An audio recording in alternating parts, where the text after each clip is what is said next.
મિત્રો આજે મને અપમ ખાવાની ખૂબ જ ઈચ્છા થઈ હતી અને મારા મમ્મીએ મને મસ્ત વેજીટેબલ નાખીને અપમ બનાવી દીધા. આ જોવો એની રેસિપી.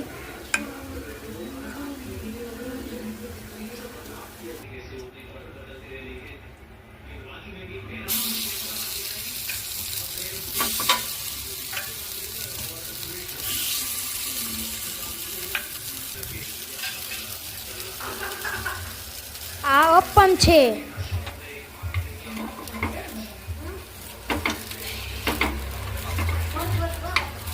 પછી તેને આપણે ઊંધા કરીશું.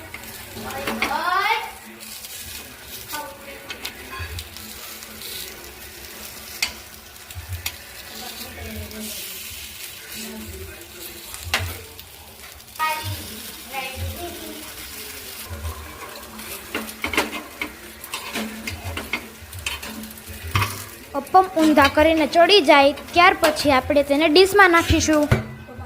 અને જુઓ આ છે અપમ, કેવા ટેસ્ટી છે.